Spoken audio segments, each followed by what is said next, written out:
My first Christmas with my wife's family. They have Dirty Santa. Her dad takes it seriously and gets adult-themed presents, but he is the only one. I just happened to pick his gift bag.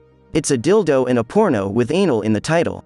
It got stolen from me later, but then I showed them all by stealing it back in the last round.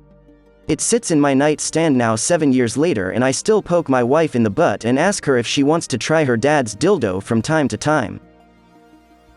My favorite crappy Christmas story of all time was when my ex had been on an oil painting course, so I'd bought her all the gear for Christmas. Easel, oil paints, fine art brushes, the lot. And that shit ain't cheap either. I'd bought it over several months and got her the best of everything. Brilliant present. Or so I thought. Cut 2, Christmas Day and the big present opening. She opens all this stuff, bursts into tears, runs out of our flat, gets in the car and drives off, nearly crashing said car into the neighbor's wall. It took me 8 hours to track her down and find out what the fuck just happened. Turns out she hadn't been on an oil painting course at all. She'd been fucking some married bloke every Wednesday in a hotel down the road. Merry fucking Christmas me. A man knocked on my door, yelling and shouting. I left a note on his car last week that his car alarm goes off all night. This is apparently worth trying to threaten me. Merry Christmas. Update. I saw him outside Christmas afternoon. I approached him, apologized for my note, because I do regret opening up this can of worms. He told me his 80-year-old mom lives nearby. She's getting older and sicker, so he tries to visit often, but his car keeps getting broken into if he parks near her house, and my street is safer. We had a nice conversation. 2 things. First, most people in this world are hurt or unwell. I often fail, but I try to stop the cycle of inflicting anger, harm, even just a bad day on others.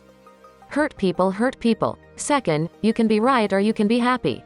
I'm absolutely right that his car alarm is annoying as fuck. But what's more important is that I'm happy living in my house and not afraid, not stressed out by life. I woke up, went to go buy bagels for the family, and found out my debit card info was stolen. Between last night and this morning they spent every dollar in my account on Uber, Uber Eats, and some fucking jukebox somewhere. I had less than $300, now I have less than $2 and won't get the credit back in my account until Monday and won't get my new card until 10 business days from now.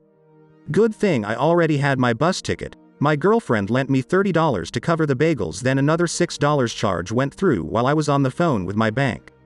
Fucking scumbags. I know this shit happens all the time, but today? Really? Edit. Appreciate the offers to Venmo and whatnot, but I'm good. My family is very supportive when it comes to this sort of thing, and I got most of my money back already. Just need to wait for the card. I have a couple bucks in my pocket. I don't want to be cliche, but your money would be better spent on the Homeless Veterans Fund or similar. Some drunk bastard reversed into my downstairs living room at 10 a.m. He then drove into the guy's who lives opposite's kitchen. He got arrested, then the fire brigade came and inspected the house to see if still structurally fine, so we had to evacuate, and they just now got done putting in wooden boards in the hole he left in the front of the house. Now we will have to get insurance involved and find builders, but everything is closed for now, so big headache. Mother-in-law appears to be on a rampage. My Mill and Sil planned Christmas events for that side of the family to take place nigh weekend without telling us, and we had already made plans to go visit my family. We asked if they would be available to spend Xmas Eve per day all together instead, and they all said no, so we changed our trip to be today and tomorrow. 2 days ago we get a text asking if we want to spend Xmas Eve and day with them on top of nigh weekend. We said we couldn't because we changed our trip to accommodate the nigh weekend, and they told us they were all unavailable. My Mill had been calling repeatedly since then. I'm not picking, but apparently she is sobbing and telling my husband we are ruining Xmas. I will never understand why grown adults act this way. Last year, my mom, an appalling drunk and pill popper, fell down the stairs half naked and broke 3 ribs. My girlfriend was present, and this was her intro to the secret I'd been trying very hard to keep her away from. The year before was also spent in an as my mom had overdosed on Xanax and I had to call 911. This Christmas Eve, I came home from a friend's house with a copy of Casablanca, my mom's favorite movie. I was thinking I would take her out to celebrate Xmas, her 5 months of sobriety, and her first Xmas sober in a long time.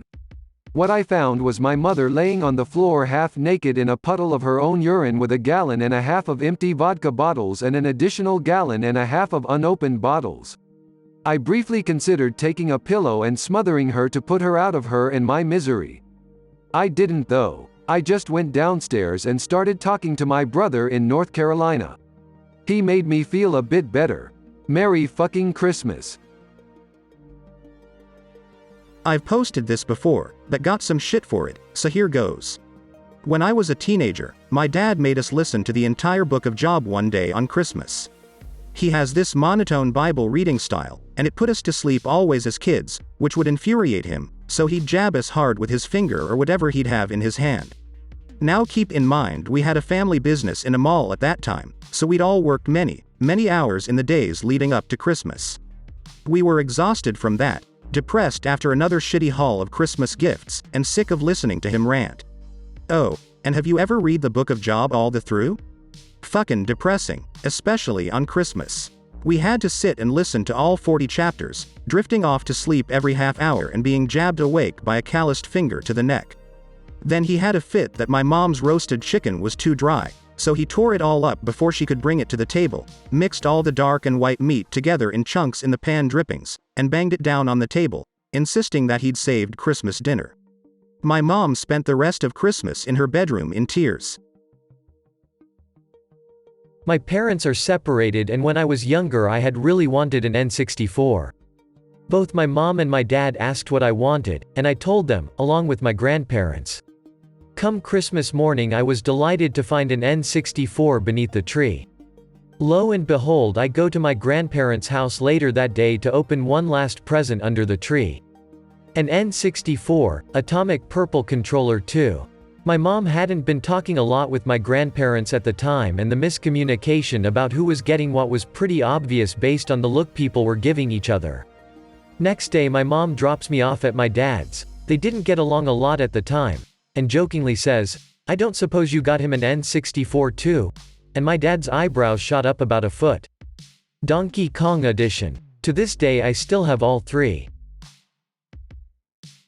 One Christmas I got 18 pairs of socks.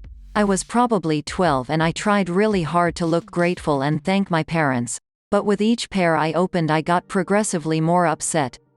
It didn't help my brother was tearing through his toys and video games. I ended up excusing myself to go to the bathroom and started crying. My mom came to get me and asked me what was wrong. She said to stop crying and come back to the living room. She then gave me my real gift, a laptop.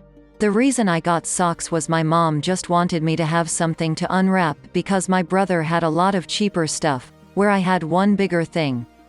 I felt incredibly spoiled and embarrassed. Definitely a happy ending. I'm a girl, so for all the people making the socks, internet access joke, unfortunately not the case.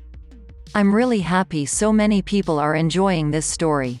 My mom passed away 2 years ago, and because she made Christmas so special, it's a hard time of year now. It's nice to think about the good times.